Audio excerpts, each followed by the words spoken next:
Hey guys, it's Aseem Sharma, training manager from Solframe Consulting. Again, I do hope you're all well. Today I want to cover two or three interrelated topics. And one is confidence, which I've mentioned before. The other is related to that actually, not doubting yourself and being assertive. But the ultimate goal is,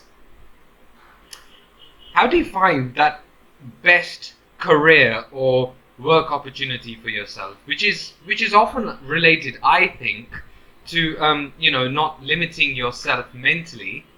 We have a lot of internal intrinsic hindrances which I feel prevents us from understanding or even realizing our skills and our talents. And you would have heard this before. And yes, I have also watched motivational videos. But what I have realized with my personal experience is, I would still say within reason, but anything is really possible. Um, yeah. Excuse me for itching my face. It's very hot right now in Delhi. But what I'm trying to get at is, let's say that you just take a step back, and I say this many times, right? This is what works for me. It may or may not work for you. A bit of introspection. What do you enjoy doing? What are you good at? What do you know that you are good at? And put everyone else's opinion aside, because an opinion is subjective. It's usually not objective. Then start thinking, is there a way to monetize that skill?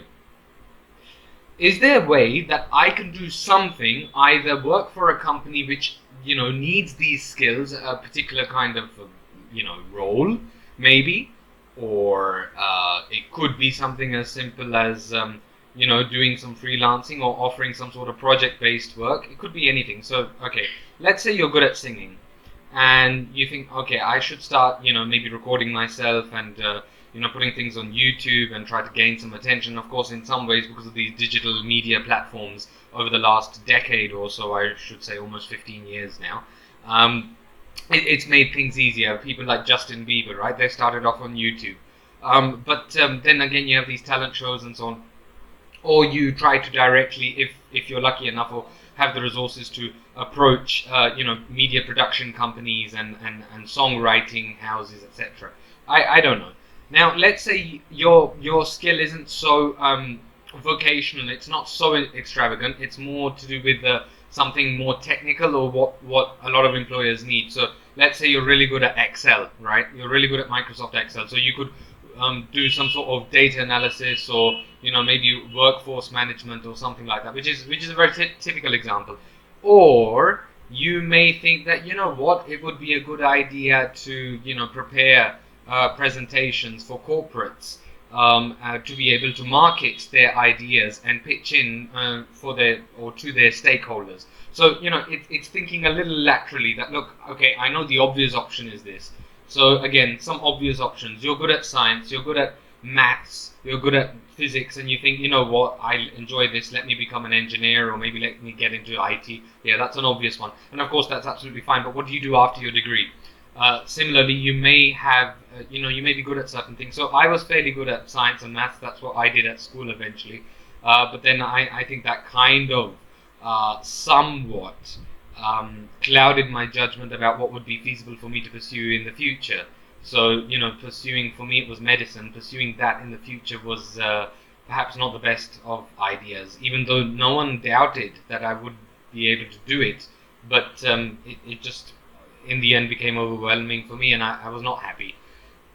But even now, if I try looking back, and this is something I've said again, try not to overanalyze all the time, there are certain gaps in my life which I will never be able to make sense of. I'm not sure.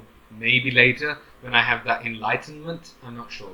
So it's not always a good idea to ponder upon things too much. If you can learn from your mistakes and try to avoid repeating them, then that's fine.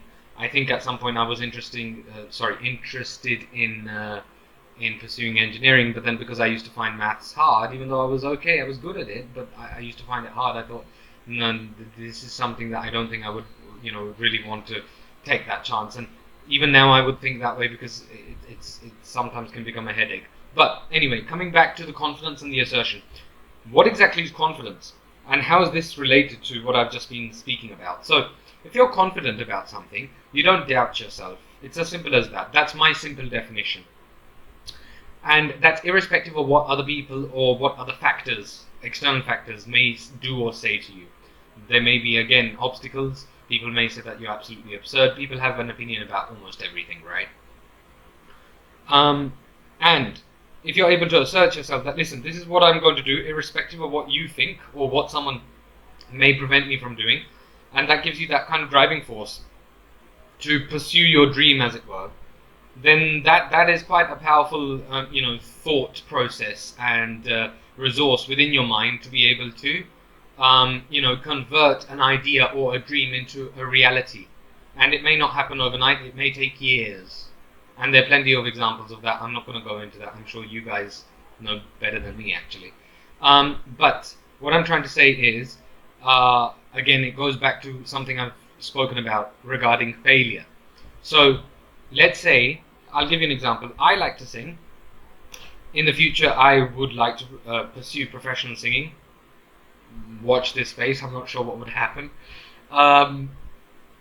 Let's say I'm successful, then, retrospectively looking at this video, I think, my God, that was a good prediction. But anyway, jokes apart, a lot of people, actually not a lot of people, but, there's a person who's close to me, and they, kind of, it's forbidden for whatever reason.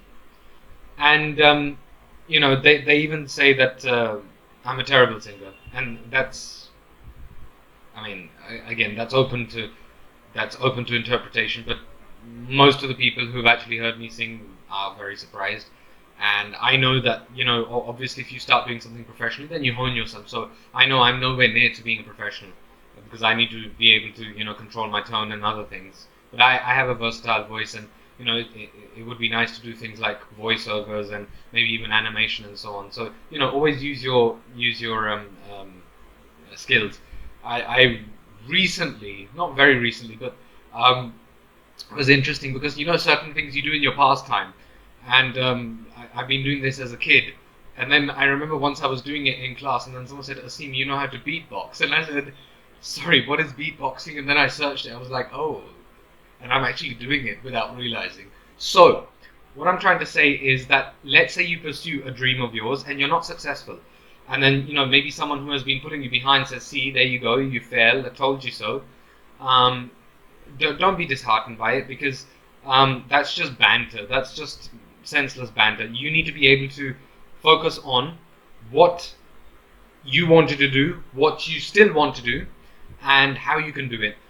Sometimes you may need to modify things, and I've said this before, changing your game. So let's say you're trying one avenue to become a professional singer and it's not working.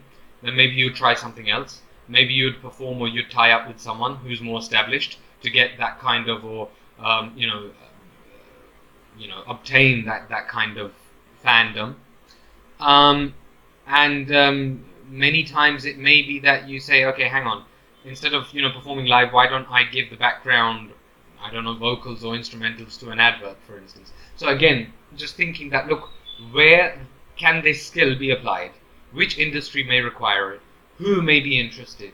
Why don't I approach them? And a lot of people will ignore you or reject you, and then there'll be some people who say that, you've taken that proactive initiative to, approach me. Yeah, okay, I'll give you a chance.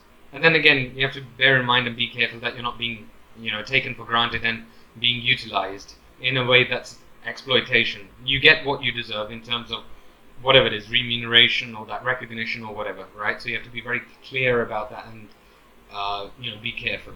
But anyway, what I'm trying to say is, how can you, if I summarize this, in the practical world, it's much easier said than done. How do you reinvent yourself and find a new avenue, a new path for you to find employment and make it sustainable and earn from it well, if possible, and also enjoy it at the same time. So you may be working, as a doctor. Maybe you save people's lives, but sometimes that's a bit of a stereotype. You want to do something else. So you find time to start looking at other projects or whatever. Or take that full-time job away and say that, hey, I'm on a hiatus, or I don't really have a specific skill. I'm going to, work on certain things. I'm going to improve my writing. I'm going to improve my speaking. I am going to improve my appearance, maybe because I wish to do public speaking or whatever. And I want people to notice me, and I want to be able to interact with people in a more effective way. So by doing all these things, and then maybe you go on portals like LinkedIn and so on, and then you start advertising what you do, and you give intro videos and you try to engage the audience and so on, you soon find that you're getting some sort of leads. This is what I'm trying to say. So anyway, I've been rambling on for just over 10 minutes. I hope you found this somewhat useful, at least. For further tips and tricks, please do stay subscribed or subscribe to this channel. You can also find us on Facebook, LinkedIn, Telegram, and Instagram. Please do check out our written posts, mostly posted or written by me, designed by our wonderful Ravi, on LinkedIn. And please do take care. And I hope to see you soon on some of our courses. We try to make them interactive, functional, and memorable as well. So please do take care. Thank you very much, and bye-bye.